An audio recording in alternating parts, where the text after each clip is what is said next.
11 horas, 7 minutos, 11:07, começa a partir de agora, o programa Tá na Pauta dentro do Temática. Bom dia para você, valeu pela sua companhia e audiência. Programa ao vivo em nome de Ótica Martinato, a imagem correta do mundo que nos cerca. Grupo L Fórmula, Cemitério Santos Anjos, respeito, segurança e dignidade. Sicredi Pioneira no WhatsApp, no aplicativo ou na agência. A Sicredi Pioneira está sempre próxima de você.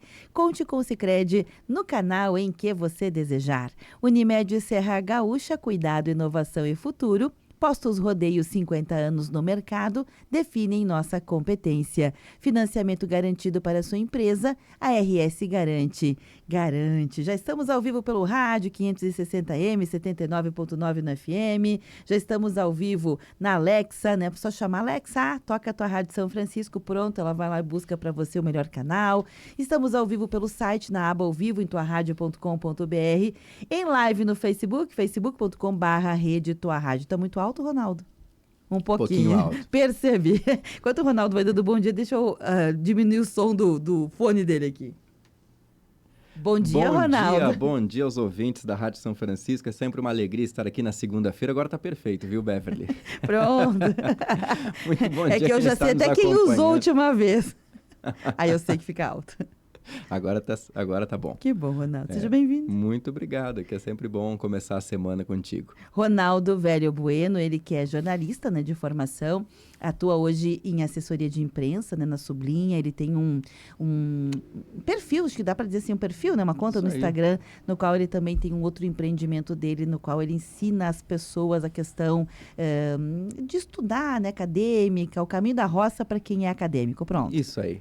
É para facilitar a vida de quem estuda. Um briefing aqui para a Serra. Caminho da roça para chegar lá no universo acadêmico, né? Para facilitar a vida. Como é que é o nome do perfil? Pesquisa com Ronaldo. Pesquisa com Ronaldo. Nada comercial, né, Ronaldo? Não. Se fosse ganhe dinheiro com o Ronaldo, Nada. 5 passos para você se dar bem na vida. Quem é que quer pesquisar hoje, né? Ronaldo, chega à conclusão de que nós não vamos ficar ricos nunca, né? Jornalista e pesquisador aí é para quebrar, né?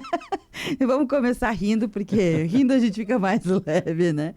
Além disso, o Ronaldo também é mestre em letras e cultura e vem aqui nas segundas-feiras para a gente bater um papo sobre assuntos mais diversos possíveis, né? Eu ia dizer aleatórios, mas não é que sejam aleatórios, eles são diferentes, tem sim um objetivo e hoje a gente vai falar sobre a ideia de futuro. Ronaldo, nem todo mundo já parou para refletir que a ideia de um futuro é uma coisa super atual, da história recente da humanidade. Veja bem, no passado, antes da odontologia como a gente a conhece, que só foi possível a odontologia como a gente conhece a partir da anestesia. E a partir da anestesia, isso tem 330 anos atrás. Pensa, pouquinho. Recente do ponto de vista histórico. Histórico. 300 anos é nada perto do ponto de vista civilizatório, né? Então, com a anestesia nasce a odontologia e nasce a medicina. Dá início, dá um pontapé a essas duas grandes ciências a partir do advento da anestesia. Antes da anestesia, ou seja, antes da odontologia, como a gente conhece, as pessoas arrancavam os dentes totalmente. Iam lá e chamava-se, né, o barbeiro para arrancar o dente. Ou seja, vamos resolver o problema hoje porque o amanhã não existe. Para que eu vou conservar dentes? Só uma ideia, assim, um exemplo simples de como a gente realmente percebe que a ideia de futuro é algo contemporâneo, é algo moderno, né? E agora, abalado, porque nós estamos aí com os sistemas que nos trouxeram até aqui, os sistemas de economia, de saúde, de educação, de relacionamento com a instituição da própria família, né? Conceitos que a gente tinha até então muito bem fundamentados, eles estão vivendo um checkmate, né? Um verdadeiro strike. Eles não sei se seguem como modelos possíveis daqui para frente. A gente tem também a questão da pandemia, epidemias cada vez mais constantes. Semana passada a gente conversou com o Isaac Schharst-Haupt, que é um epidemiologista, sobre essa questão, e ele disse que, olha, uma nova pandemia é 2 palitos. Para uma nova pandemia falta 2 palitos. Então, quer dizer, é um novo tempo, emergência climática, né? Cada vez mais perto da gente, cada vez mais perto da gente, cada vez mais perto da gente, se não com a gente. Então, ideia de futuro, que loucura, hein? Que futuro, né? Que De que futuro? futuro estamos falando? futuro? É possível ter esperança de um futuro diante de tudo que nós estamos vivendo? Esse tema é bem pertinente, Beverly. Quando você me propôs, eu achei assim, ele muito instigante e eu não sou a pessoa mais otimista do mundo, né? Na verdade, não estou entre elas. Tem um vídeo de uma aula do Ariano Suassuna, escritor famoso pelo Alto da Compadecida, em que ele coloca o seguinte, que ele não se via nem como um otimista, tampouco como um pessimista, porque o otimista, segundo Suassuna, são pessoas que, por vezes, acabam sendo ingênuas demais, até bobas, né? Pensando que tudo vai melhorar como um passe de mágica. Por outro lado, o pessimista, ele acaba sendo amargo demais, chato demais, por imaginar que os desfechos e os cenários de futuro são sempre os piores possíveis. E o Suassuna se descrevia como um realista esperançoso, uma pessoa que é realista, mas que tem esperança de um futuro melhor, de um amanhã melhor. Se a gente pegar a etimologia da palavra esperança, a raiz da palavra é o esperar, né? Já tem o verbo esperar, a espera está presente na palavra esperança, né? Que é esperar que o futuro melhore, uma expectativa de que é possível melhorar, mas ela carrega também um sentimento ativo, a esperança, que o otimismo é um pouco mais passivo, é um pouco mais na dele mesmo, né? Ficar aguardando que vai melhorar, e a esperança, ela traz um pouco de responsabilidade para cada um de nós. Então, o Suassuna se colocava como um realista esperançoso. E é muito curioso quando a gente fala desse... Eu trouxe o exemplo do Suassuna porque eu me identifico um pouco com essa colocação, né? De nem otimista e nem pessimista em relação ao futuro. Se a gente ficar aqui... E nós falávamos sobre isso há algumas semanas, quando o assunto foi o aniversário de 5 anos do começo da pandemia de Covid-19. Muitas pessoas traçavam um cenário otimista de que a pandemia fosse durar 14, 15 dias, que as coisas iriam melhorar, que a humanidade sairia melhor daquela emergência sanitária, e a gente sabe que isso não foi o que aconteceu, né? Uhum. E existem muitos cenários otimistas para muitas crises e eu acho que eles são armadilhas, né? A gente sempre olhar as coisas pelo otimismo. Agora, a gente não pode perder a esperança, são coisas diferentes, otimismo e esperança. Acho que uma é mais realista e a outra é um pouco mais ingênua. Mas esse é um posicionamento pessoal. Se o ouvinte que está nos acompanhando tem uma postura mais otimista ou tem uma postura mais pessimista diante das possibilidades de futuro, ok, não tem problema. Eu queria trazer um aspecto, Beverly, que na contemporaneidade, uma coisa que nos ajuda a olhar cenários de futuro é a arte. As representações artísticas de futuro. A gente tem livros, filmes, séries que abordam essa nossa imaginação. Do ponto de vista filosófico ou até mesmo de linguagem, uma coisa muito curiosa é que nós só conseguimos imaginar o futuro por meio do presente. Esse é um ponto que me parece básico assim, para a gente pensar o nosso futuro, porque a nossa capacidade imaginativa, né, vamos imaginar como vai ser daqui a 10 anos, como que vai ser daqui a 20 anos. A gente consegue porque é uma distância temporal curta, né? 10 anos passa relativamente rápido. Ou vamos pensar como é que vai ser o mundo daqui a 5, 15 anos. A gente consegue imaginar, mas com base no que nós temos hoje, com base no presente. Então, a gente pensa em tecnologia. Bom, nós vamos ter equipamentos que vão permitir tal coisa que hoje ainda não é possível. Sabe aquela ficção científica dos anos 80 e 90 que falava que em 2015, 2020 teríamos carros voadores, né? Uma coisa que não se concretizou. Nós não temos os carros voadores em 2025, porém, se nós formos utilizar esse exemplo, como que surge a expectativa de que vai existir um carro voador? surge, primeiro, da existência já do carro nos anos 80, beleza, carro já existe, já era uma coisa de 80 anos nos anos 80, porque lá os primeiros automóveis foram lá da década de 1910, e antes já existiam as carroças, as carruagens e coisa parecida. Então, assim, o carro era uma realidade. E o voador é uma coisa que ele não faz ainda. Não fazia ainda nos anos 80, segue não fazendo. Mas daí você adiciona uma característica que ainda não existe a um objeto que já existe. Então, o carro vai ser voador. Então, perceba que a gente imagina o futuro a partir de coisas que já existem no presente. É muito difícil, a menos que a gente esteja falando de algumas pessoas que são geniais ali em sua criatividade, de conseguir imaginar uma coisa que não tem uma existência prévia. É muito difícil. A gente geralmente vai imaginar coisas que já existem, adicionando algumas características. E o inverso é verdadeiro, Ronaldo. Eu entendo o que tu queres dizer, mas veja como essa lógica ela algo para Einstein, né? Porque se a gente parar para pensar na teoria da relatividade, a linha do tempo é uma linha só. Ela vai e volta, ela é uma linha só. Eu sei que é um pouco difícil o que eu estou propondo, mas veja quanto a ficção científica propôs coisas que não existiam. Uhum. E que a partir dessa imaginação passaram a ser existir. Buscadas, né? Isso, passaram a ser buscadas e existiram, né? Podíamos fazer 1000 coisas aqui. Uma delas é a questão do submarino, por exemplo. Não existia, né? Mas se tinha um forte desejo de poder entrar no mar, né? No fundo do mar, e olhar, e se criou tecnologias a partir disso, a questão da viagem para fora do planeta. Viagem à Lua, né? A Lua, isso. Então, o que eu quero dizer com isso é que quando a gente olha de uma maneira assim pontual, faz sentido. Mas faz sentido também a gente pensar que algumas coisas não existiam e vão existir porque a gente é capaz de imaginar ou é capaz de desejar, né, como ser humano.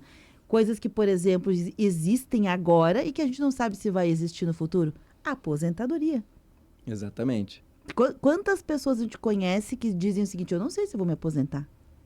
Nós somos dessa geração que não sabe se vai se aposentar. Então, existia, porque as regras vão mudando e sempre vão dificultando por uma questão financeira do rombo da Previdência. E a gente sempre fica naquela incerteza, né? Vamos nos aposentar? Não vamos. E isso impacta o nosso plano de futuro. Exatamente, que é o que eu ia dizer. Não é que necessariamente não vai parar de trabalhar. Talvez a gente pare por algum motivo ou outro qualquer.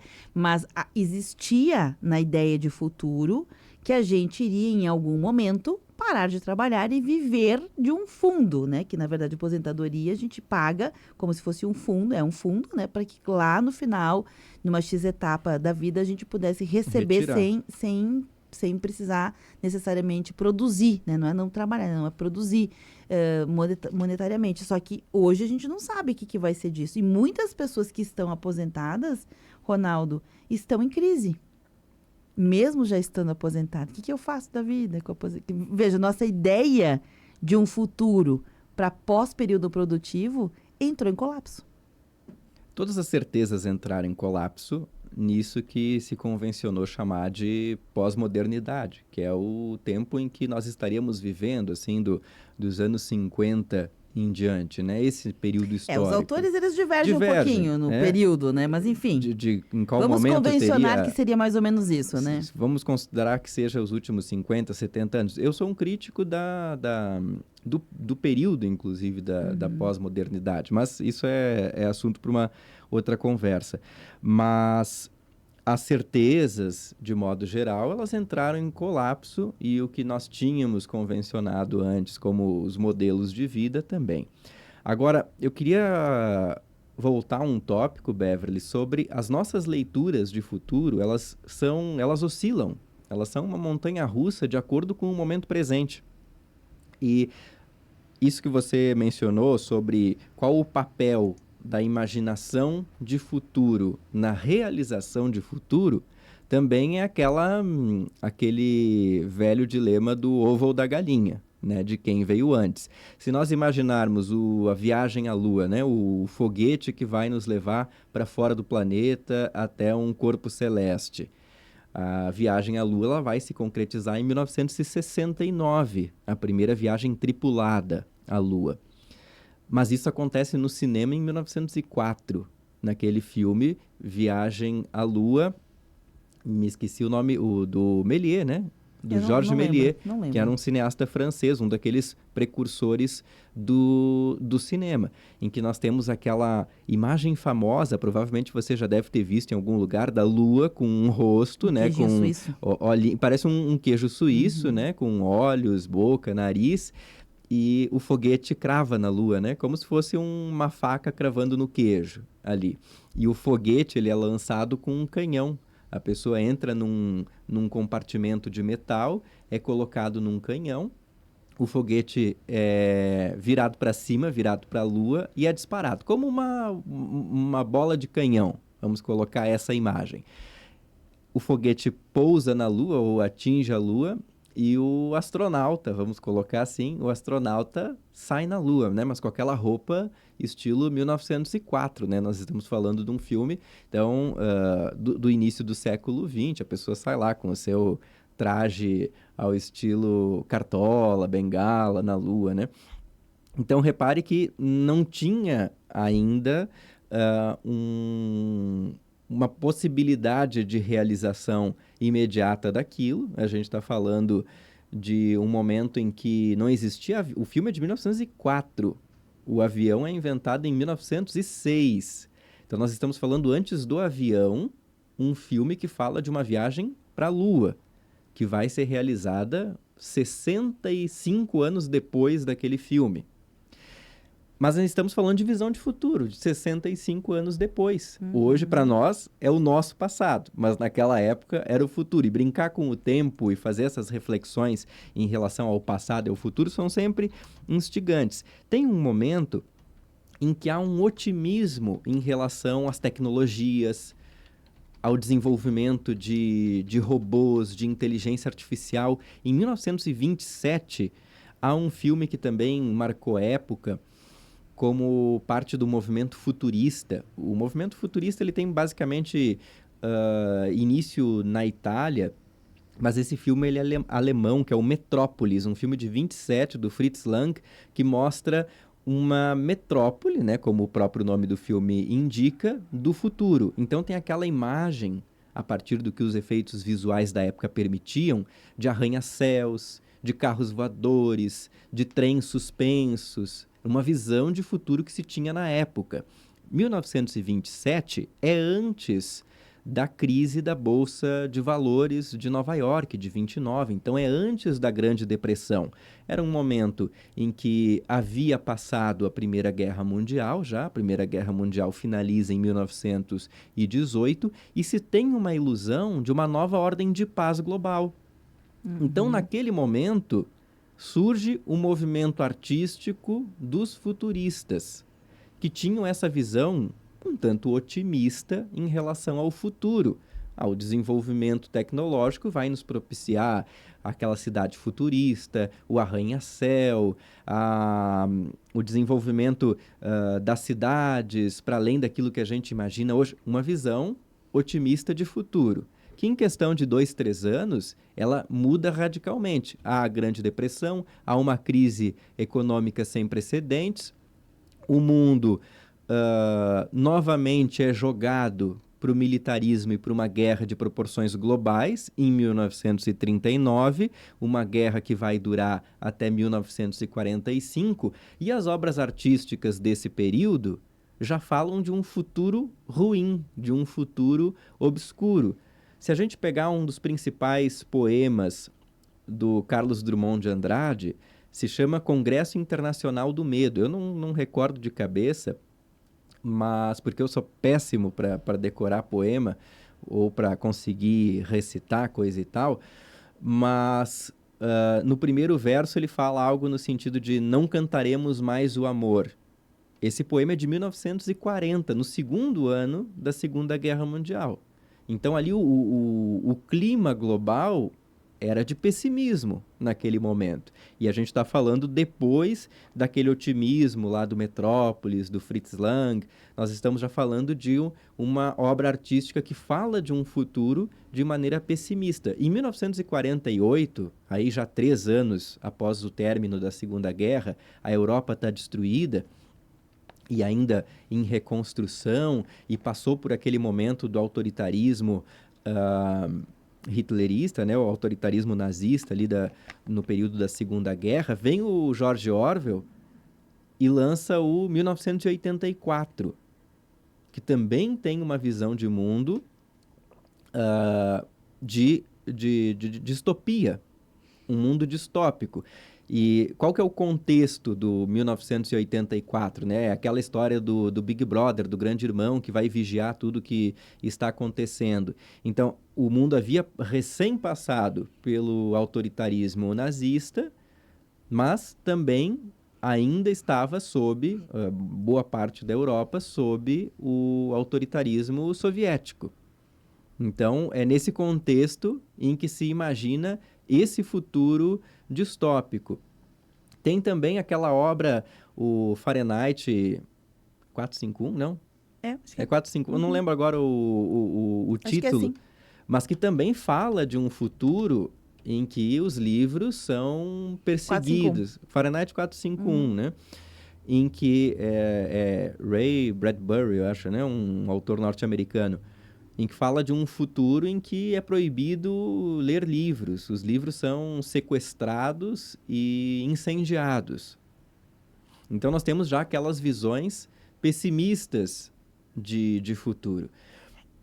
Quais são as visões que nós estamos tendo nesse momento, né? Do ponto de vista artístico? Daí basta olhar para as obras que falam de futuro, que a gente vai ter um pouco da tônica da nossa leitura do que vão ser os próximos anos. E não é um momento de leituras otimistas de futuro, porque nós temos todo esse cenário, nós recém passamos por uma pandemia que deixou milhões de mortos no mundo inteiro, nós vivemos uma época de emergência global, tem famílias, tem casais jovens que estão optando por não terem filhos justamente por esse medo de que mundo que meu filho vai receber de nós.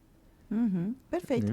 A gente vai fazer uma paradinha aqui, mas eu quero já desafiar os ouvintes, né? Quem está acompanhando o programa, eu sei que é um assunto um pouco denso, pesado, tá trazendo elementos que talvez nem todo mundo conheça, mas é fácil de entender a ideia de que futuro a gente espera, né? Então a pergunta é essa: que futuro você espera para a sua vida? Nem vamos pensar em humanidade, vamos pensar nossa aqui, eu, você, o Ronaldo. Que futuro você espera? E é possível que isso se realize? Há alguma chance na sua cabeça aí, sua forma de pensar de se realizar? Então, o que você espera para o seu futuro? Conta pra gente, traz no WhatsApp, 999530616. Eu vou fazer um rápido intervalo, são 11h30, e na sequência a gente volta sobre esse tema, né? A ideia de futuro e esse futuro colocado em xeque-mate na história recente da humanidade. Voltamos já. Rede Tua Rádio, a rádio do teu tempo. Você está online? Há quanto tempo? Adolescentes pisam em ovos, buscam controle sobre sua imagem online, muitas vezes encobrindo problemas reais para evitar julgamentos. Incentivar a sociabilidade offline pode ajudar os jovens a encontrar grupos com interesses semelhantes e desenvolver amizades reais. A internet impacta o corpo e a mente. Viva também no mundo real. Uma campanha em parceria com a Rádio Câmara. 11h31. Bombando nas redes. A hashtag usada no mundo inteiro. A foto polêmica com milhares de curtidas. Uma nova forma de conhecer pessoas. A vida é cada vez mais digital. E você descobre tudo isso no Bombando nas Redes.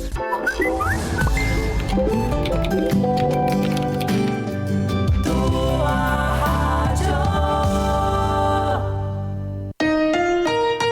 26 graus.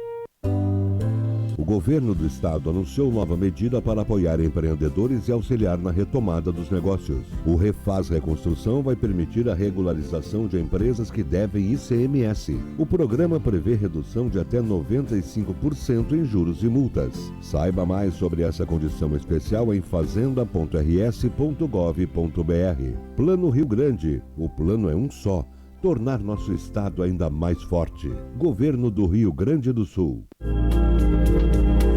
O projeto Cartela do Bem vai completar 3 anos e mobiliza pessoas, escolas e empresas de várias cidades. Porém, se misturar com qualquer outro material, todo blister fica contaminado e se perde. Não coloque a campanha em risco. Separe só as cartelas de remédios vazias e descarte embalado em um saco amarrado em uma das 4 ecotendas em Caxias do Sul, que ficam nos estacionamentos dos supermercados Andreassa Kaiser, Bela Vista, Passeio Norte e na Igreja dos Capuchinhos. Nas ecotendas você pode descartar outros recicláveis, mas precisa ser separado das cartelas de remédios vazias. Esse projeto ajuda o Recanto da Compaixão Frei Salvador. Você sabia que a Unimed Serra Gaúcha conquistou nota máxima no IDSS por 6 anos seguidos? Somos a melhor operadora de saúde da região e estamos entre as melhores do Brasil segundo a ANS, a Agência Nacional de Saúde Suplementar. Essa conquista reflete nosso compromisso com qualidade, eficiência e cuidado, garantindo acesso, segurança e bem-estar para você. Unimed Serra Gaúcha. O nosso cuidado com a sua saúde é o máximo. O Mão Amiga agora tem Jovem Aprendiz. Empresas de qualquer natureza podem ser parceiras dessa oportunidade educacional e profissional. Venha ser uma empresa do Jovem Aprendiz Mão Amiga, com a possibilidade de realizar o estágio na própria entidade social para empreendimentos que não têm espaço para atividade prática do programa. Entre em contato pelo telefone 3204 1158. Empresário, seja parceiro do Jovem Aprendiz. Transforme vidas, invista no futuro. Rede Tua Rádio. Temática. O que acontece é assunto.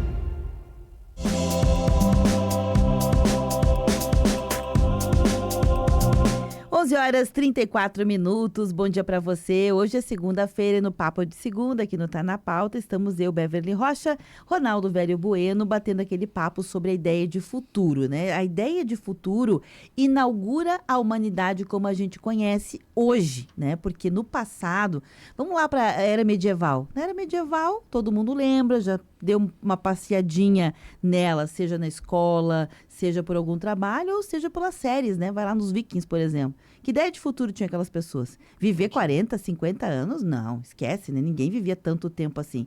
Morria de morte matada, de morte natural, de uma perna quebrada. As pessoas morriam e acabava. As pessoas viviam menos tempo. A inauguração de uma ideia de futuro fez com que as pessoas, por exemplo, pensassem: meu pai é camponês ou é agricultor e eu quero ser artesão.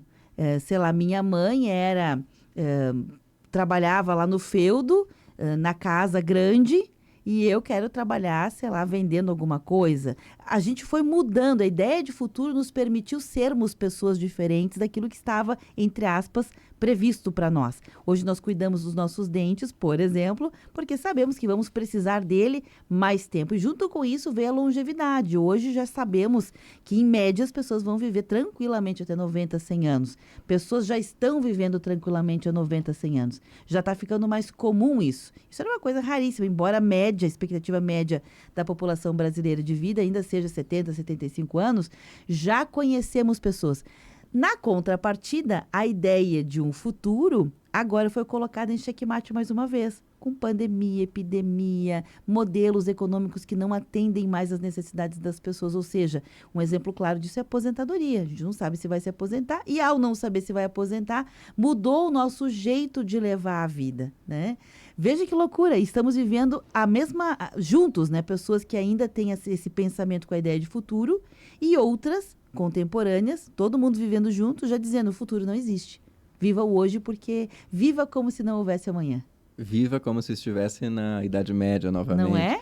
É curioso, doido isso, né? É muito doido, porque nós estamos novamente naquele círculo em que a gente não sabe onde é o início do círculo, nem onde é o final. Mas a nossa ideia de futuro impacta no nosso dia a dia de hoje, no nosso presente. Ou seja, se nós temos essa incerteza em relação à aposentadoria, em relação ao emprego, em relação ao meio ambiente, ao futuro da humanidade em modo geral... A nossa longevidade ou não. Que são coisas grandes, que são coisas macro, vai influenciar no micro, vai influenciar no dia a dia. E daí vem essa pergunta: viva como se não houvesse amanhã?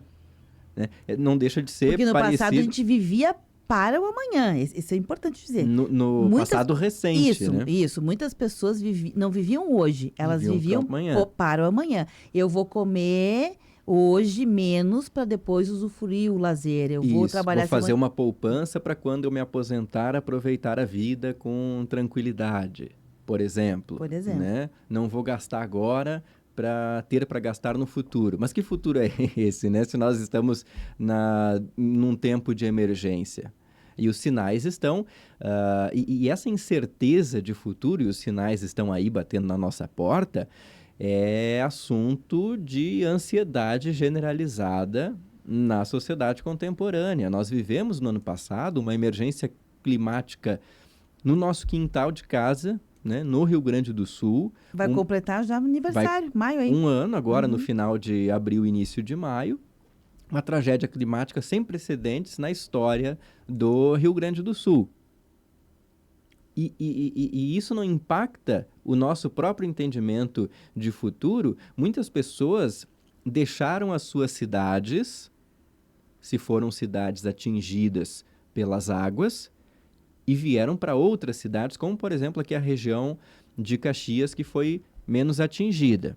Mas muitas pessoas passaram a deixar o Rio Grande do Sul, porque a leitura que se tem, que os meteorologistas e que os cientistas passam, é que nós estamos, infelizmente, Beverly, num estado, numa região do país que vai ter esses extremos climáticos devido à nossa localização geográfica. Então, nós vamos viver invernos rigorosos, secas rigorosas, enchentes rigorosas, e isso impacta no nosso planejamento de vida, né? Nós falávamos disso, inclusive, no intervalo, né? Acho que houve essa mudança de perspectiva.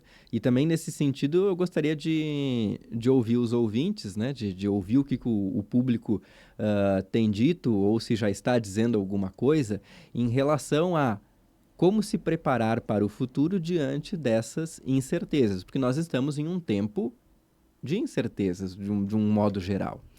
Teve 2 ouvintes aqui que participaram. A Carla do bairro Serrano, ela diz o seguinte, Ronaldo, pelo WhatsApp. Agora, obrigado, Carla, por ter respondido.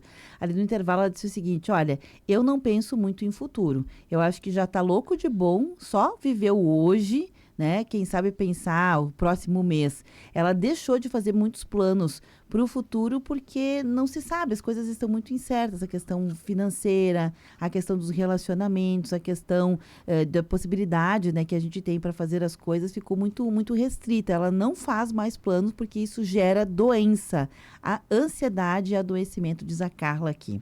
Já deixa eu ver, José Carlos. O José Carlos mora no centro, diz o seguinte, bacana esse assunto, né, sobre a ideia de futuro. Ele não tinha parado para pensar sobre o assunto, mas ele diz que ele tem sim planos de futuro, ele quer se aposentar, quer vender o que ele tem aqui no urbano, né? Ele tem uma casa e um apartamento no urbano, e o plano dele é, junto com amigos, comprar uma propriedade no interior e viver mais em contato com a natureza, descolado dessa loucura que tem sido a vida moderna, diz o José Carlos. Foram os 2 participantes e algumas pessoas aqui elogiando. O Barbosa elogiando o programa, a Beatriz Tessari Vivan, a Estelinha do bairro Rosário, a Cleusa Lolato, o Jean Vitor, o José Dalla Rosa também está com a gente aqui, participando conosco, e a Ana Célia também. Esses 2 recados, Ronaldo. Bem legal, Beverly, porque eles demonstram um pouco disso que nós estávamos falando, tanto no primeiro bloco quanto agora, tanto a Carla do Serrano quanto o José Carlos do Centro. Eu gostaria de trazer agora um pouco de um testemunho pessoal aqui, de um exemplo meu mesmo, né? Como que eu tenho visto o futuro e como que eu tenho me preparado para este futuro que está tão incerto, né? Sim. Considerando tudo isso que nós falamos até agora, esse momento de incertezas, recém passamos por uma pandemia, a mudança ou a emergência climática, essa nossa incerteza do futuro em relação às guerras que têm acontecido no mundo, né? Guerra da Ucrânia, também temos visto o conflito lá em Israel, na faixa de Gaza, tudo isso tem impactado nossa visão de presente e também o que nós esperamos para o futuro. Mas como eu coloquei no início do programa, eu me identifico com aquilo que o Suassuna coloca de não ser um otimista nem um pessimista, mas um realista esperançoso. E diante disso, Beverly, mesmo diante da realidade que não é das melhores, convenhamos, eu sou alguém que adora fazer plano. Então, assim, eu sigo fazendo os meus planos, independentemente de como... A gente não sabe como vai ser o futuro. Mas esse é um ponto... A gente tem que tirar o... Eu falava, inclusive, sobre esse assunto há alguns meses atrás com o meu analista. Essas questões um pouco mais filosóficas, eu adoro abordar elas em sessões de terapia, em sessões de análise. E a gente precisa tirar um pouco o peso, creio eu, do futuro. A gente joga muita responsabilidade, joga muito peso do futuro e condiciona algumas ações do nosso presente em relação àquilo que a gente espera que vai acontecer daqui a uma semana, daqui a um mês, daqui a um ano. Então, eu tenho esse plano aqui para daqui a um ano, eu quero viajar para tal lugar, fazer uma viagem de férias e vou moldar o meu presente e vou colocar todo aquele peso. Não, eu preciso fazer determinada viagem daqui a 1 ano e 6 meses. De modo que se esse plano não se cumpre, se ele não se realiza, vai gerar todo um sentimento de frustração. De modo que a gente também não pode deixar de ter planos e deixar de... Porque senão a gente vai ficar condenado a viver só no presente, como falamos que ocorria na Idade Média. E acho que também não é salutar a gente apenas viver o presente sem ter um pequeno, pelo menos um planejamento, uma ideia do que a gente gostaria de fazer. Então, esse é um primeiro tópico que eu queria abordar. Curiosamente ontem, eu estava rolando ali o meu feed no Instagram e apareceu um vídeo desses gurus, assim, meio coaches, de profissões e coisa e tal. E o texto de chamada me pegou a atenção porque dizia assim, as 5 piores profissões para o futuro. E daí tinha que abrir o texto para ver quais eram as 5 piores profissões para o futuro. A de número 3 era jornalista. eu abri imaginando que vinha algo nesse sentido. Eu não lembro quais eram as 5, porque eu não anotei na hora e depois eu passei o vídeo. Mas entre as 5 piores profissões para o futuro, tinha lá direito, jornalismo e contabilidade. Eram 3 profissões que estavam lá. Garanto que muitas pessoas, nós dois somos jornalistas aqui, Beverly, garanto que tem muita gente que está nos ouvindo que também é da comunicação. A quarta, lembrei agora, a publicidade estava também, que é da área de comunicação, vou até anotar aqui, e uma que me fugiu agora, que eu não lembro qual era. Mas então, jornalismo, publicidade, direito e contabilidade. Garanto que tem muita gente do direito nos ouvindo, muita gente da contabilidade nos ouvindo também. E o argumento era basicamente o seguinte, a tecnologia vai substituir vocês, ou nós, aqui. Porque as ferramentas os softwares de digitação e de texto automático estão cada vez melhor alimentados pela inteligência artificial e com isso os textos vão poder ser escritos sem a presença, sem a intervenção humana.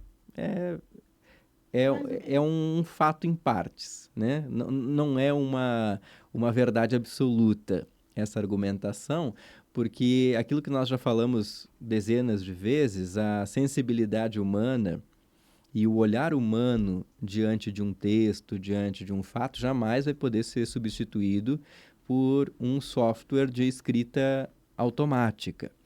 E a gente pensa que o algoritmo é neutro, o algoritmo não é neutro. E a gente pensa que o algoritmo e que a inteligência artificial é sustentável por ser algo digital, ela não é sustentável. Hoje, inteligência artificial demanda muita energia e demanda muita água, porque onde está o cérebro de uma inteligência artificial? É um hardware. Um hardware, traduzindo para um português bem de fácil entendimento, é uma máquina gigantesca. É uma construção, e você imagina um laboratório com um computador enorme. dentro dessa construção, dentro desse prédio, e esse maquinário que é cheio de fios, é cheio de peças, de placas de memória, isso é que faz rodar o programa da inteligência artificial nos nossos computadores, nos nossos celulares. É preciso ter uma sede fixa, né, para rodar os softwares de inteligência artificial. E demanda muita energia elétrica, e a gente sabe que em boa parte do mundo a energia elétrica não é gerada de modo sustentável ou de modo renovável. Então, tem muito lugar ainda que utiliza energia do carvão, por exemplo, ou energia de indústrias nucleares, que também são altamente poluentes, e que elas não são poluentes, mas elas geram um risco ambiental. E também é utilizado água. Para que é utilizado água? Para resfriar a máquina. Porque são máquinas que se superaquecem devido à grande quantidade de dados que são processados e de informações que passam por elas. Então, também é utilizado muita água que é desperdiçada, porque ela fica em contato com a máquina e depois ela não se torna mais uma água potável antes de passar por um tratamento. Então, a inteligência artificial ela tem um custo ambiental que a gente não se dá conta quando a gente vai lá para o ChatGPT e pergunta alguma coisa. Não só o ChatGPT, mas qualquer outra ferramenta de inteligência artificial. Então, não é bem assim que a inteligência artificial vá substituir o jornalista, o advogado. Bom, você precisa fazer um contrato, você pede para o ChatGPT um modelo de contrato, ele vai te dar prontinho. E daí você não vai contratar o advogado que entende, a advogada que entende daquela causa em questão, ou um profissional da contabilidade, ou um profissional da publicidade. Então, por que eu trouxe esse exemplo? Porque essa é uma visão de futuro pessimista do ponto de vista dessas profissões, mas que impacta o presente. Por exemplo, eu tenho a minha formação no jornalismo e, apesar dos maus usos, apesar da realidade que se desenha, eu sigo acreditando na nossa profissão, Beverly, a ponto de seguir pesquisando jornalismo. Eu pesquiso jornalismo, pesquiso comunicação. E lançando livro. Lançando livro, daqui algumas semanas, vamos colocar aí, dizer em primeira mão aqui que em maio, finalzinho de maio, início de junho, vou estar com o lançamento do meu livro. Eu já havia falado dele aqui na programação. Continuo organizando as pesquisas na área de jornalismo e comunicação. Logo quero, e daí eu estou falando de planejamento de futuro também aqui, mesmo diante dessa realidade. Está todo mundo falando na morte do jornalismo, Beverly. Eu estou fazendo o plano para o meu doutorado em jornalismo. Uhum. Vai ter jornalismo o doutorado dura 4 anos, vai ter jornalismo daqui a 4, 5 anos? Sim, vai ter. Vai ter daqui a 20 anos, daqui a 50 anos? Do jeito que nós conhecemos hoje, provavelmente não, com algumas alterações. Da mesma forma como o jornalismo 50 anos atrás era diferente. Não vou nem falar de 100 anos atrás, porque era completamente diferente. Mas 50 anos atrás era diferente. Daqui a 50 anos também vai ser diferente. Do mesmo modo que essas outras profissões que eu coloquei aqui, que apareceu esse vídeo para mim dizendo são as piores profissões para o futuro, o direito, a contabilidade, a publicidade. Daí você percebe que pode ter um estudante lá de primeiro semestre que recém entrou na universidade, escolheu, quer fazer publicidade, quer fazer direito, é o sonho da pessoa, daí tá passando lá no Instagram e vem um vídeo dizendo, não, foi a pior escolha que você fez porque é uma profissão do passado que vai acabar. Pode impactar, pode ser que uma pessoa com um pouco mais de ingenuidade, talvez com um pouco mais de dúvida, vai olhar um vídeo desse e vai dizer, não, vou trancar a faculdade amanhã, eu vou trocar de curso.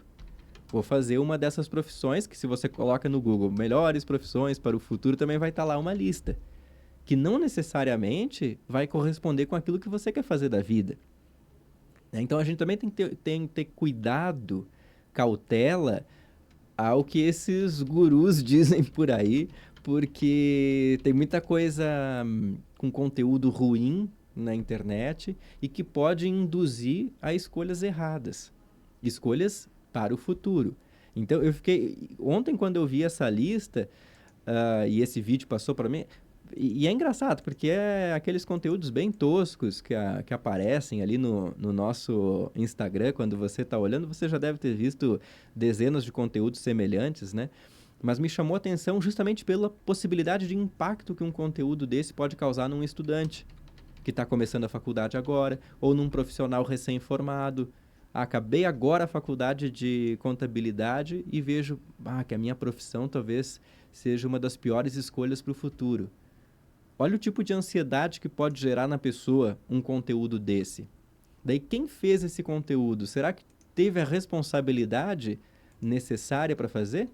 Provavelmente não. Provavelmente alguém que não teve um aprofundamento, uma reflexão sobre o impacto que a comunicação tem no público. Umberto Eco, em 2015, intelectual italiano, autor do Nome da Rosa, por exemplo, e um dos grandes estudiosos de comunicação, ele falou uma frase que chocou muita gente, de que a internet havia dado voz a uma legião de idiotas. Ele falou isso em 2015. Na época, essa frase causou revolta de muita gente, porque, poxa vida, a internet está democratizando tanto acesso, hoje a gente pode fazer tanta coisa com a internet. Inclusive, ele foi questionado. Há uma entrevista, inclusive, que a Ilse Scamparini conversa com Umberto Eco, e ela pergunta sobre essa frase. E ele justifica da seguinte forma: parece-me que é de entendimento comum que no mundo existem pessoas que são idiotas e pessoas que não são idiotas. A internet propiciou voz para todas as pessoas, para os não idiotas e para os idiotas também. Então parece que a questão é saber se os idiotas são maioria ou minoria. E isso a gente pode discordar. Alguém pode achar que são minoria, alguém pode achar que são maioria. Não vou entrar no mérito da questão. Mas diante de tudo que a gente tem visto na internet, de notícias falsas, de boatos, de teorias conspiratórias, Beverly, olha, não é de... A gente tem que olhar para essa frase do Umberto Eco e entender quais foram os motivos que levaram ele a colocar essa reflexão. Ontem, quando via este vídeo deste guru coach dizendo que 4, 5 profissões estão fadadas a desaparecer, eu vi, poxa, esse é um dos idiotas do Umberto Eco. E a tomada de decisões, idiotas. como a gente às vezes toma decisões baseado naquilo que está sendo dito. Por alguém, vou usar aqui, podia ser os meios digitais ou não, enfim, né? Mas como a gente usa, virou uma prática a gente tomar decisões pelo senso comum, isso que eu quero dizer. Que vão impactar o futuro. Nós da comunicação, Beverly, o quanto nós já ouvimos que o rádio ia morrer.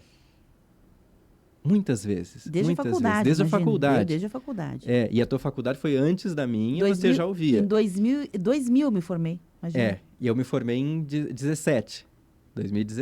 Continuava ouvindo. E o rádio segue a todo vapor e nós estamos aqui, não estamos falando sozinho. A prova é que os ouvintes participam, mandam seu recado. O cinema. Nossa Senhora, quantas vezes o cinema ia morrer? Não, agora com as videolocadoras o cinema vai desaparecer. O cinema continua aberto. Uhum. A gente continua indo no cinema. Não, mas agora com a Netflix, com o streaming, agora sim o cinema vai morrer. Não morreu, continua lá. A linguagem cinematográfica, a sala escura, a gente comprando ingresso. A gente comemorou agora recentemente o primeiro Oscar do Brasil com Ainda Estou Aqui, e foi um filme que levou mais de 5 milhões de pessoas às salas de cinema, ou quando estreiam aqueles grandes filmes, grandes produções norte-americanas, os filmes de super-herói, a gente também faz fila e tudo mais. Então o cinema continua ali de pé. Então, todas essas visões que são pessimistas de futuro, elas podem impactar o nosso planejamento do que nós vamos fazer. Talvez a pessoa que esteja um jovem que esteja num momento de escolher profissão, veja um vídeo daquele e tinha como sonho ser advogado, ou ser um profissional da contabilidade, ou ser publicitário, ou jornalista, vai ficar com aquela semente de dúvida e vai escolher outra coisa. Uma coisa que eu tenho, assim, uma percepção pessoal sobre essa questão da ideia de futuro e o quanto agora essa ideia de futuro está abalada, é que isso impactou fortemente no nosso esforço. A gente hoje faz menos esforço. A ideia de fazer esforço, ela cai num desprazer, né? Sempre teve um certo desprazer em fazer um esforço demais, ninguém está dizendo que não. Mas ele era mais aceitável. Hoje a ideia de se esforçar mais por alguma coisa, ela, para quê? Né? Então, impacta muito o nosso esforço, ele determina uma série de questões, essas que são mais objetivas, como você trouxe, né? Numa questão profissional, numa questão, sei lá, de permanecer no teu país ou mudar, por exemplo, de pegar uma mochila e viajar, tirar um ano sabático. Quantas pessoas a gente tem ouvido falar, eu vou tirar um ano sabático para rever minhas ideias, né? O que eu quero dizer é que, para mim, ficou muito forte essa percepção de que o esforço não cai mais tão bem. Para que eu vou me esforçar tanto? E talvez a gente precise se esforçar um pouco, não tanto quanto antes, talvez, né, o equilíbrio, e não tão nada quanto a gente está agora, né? Aquilo que você vinha falando, eu continuo fazendo planos. Talvez eu faça numa escala menor, eu planejar minha vida daqui a 10 anos, daqui a 30 anos, quem sabe eu planejo 2 anos, uma média de 3 anos, mas entre o nada e o tudo, achar um ponto de equilíbrio, né, Ronaldo? A gente não pode achar que o mundo vai acabar amanhã e simplesmente paralisar. Mesmo que ele possa acabar. Mesmo que ele possa acabar, porque tem um detalhe que a gente não se deu conta, parece que a gente não se deu conta, mas que se de fato acabar o mundo, isso do ponto de vista até simbólico, né, eu estou colocando aqui, a gente não tem poder nenhum de impedir isso e não vai fazer muita diferença o que a gente vai fazer ou não para impedir, porque a magnitude seria algo imparável. Então, assim, a gente tem que seguir fazendo os nossos planos, fazendo o nosso planejamento de amanhã, porque o amanhã vai chegar.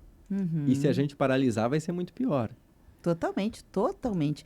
Ronaldo, para fechar, eu sei que a gente meio que já fez um arrazoado aqui, né? Mas é que foram tantas as ponderações que fizemos que, além desse equilíbrio, que você gostaria de deixar mais algum pensamento, alguma reflexão sobre essa questão do amanhã, do nosso futuro, a ideia do amanhã, né? A ideia de futuro e agora esse futuro sendo colocado como se fosse uma espécie assim em dúvida, né? Será? Apesar das dúvidas, apesar das incertezas, apesar de tudo aquilo que a gente tem visto quando liga o noticiário, a gente precisa manter aquele realismo esperançoso que o Suassuna nos colocou. Não ser ingênuo de acreditar que as coisas vão melhorar num passe de mágica, globalmente, nem na nossa vida pessoal. As coisas não melhoram num passe de mágica. Mas também não ser tão amargo e tão pessimista de acreditar que tudo está ruindo e que tudo vai acabar amanhã ou daqui a uma semana, porque também não vão acabar num passe de mágica. E se a gente manter esse realismo esperançoso, a esperança ela carrega um quê de ser ativo. Atitude, né? De atitude, de buscar a melhora, seja nas grandes coisas ou nas pequenas coisas, no planejamento do nosso dia a dia. Gostei, achei boa. Um realismo esperançoso. Isso aí. Nossa, sensacional, essa é uma boa manchete. Ronaldo, obrigada pela presença e pelas reflexões. Obrigado, Beverly, pelo convite também. Legal essa proposta de assunto para iniciar a semana. Isso aí, a gente volta na semana que vem com outro assunto. Vamos lá, na próxima segunda-feira. Um abraço. Gente, esse conteúdo fica armazenado e disponível em vídeos no Facebook. Já estou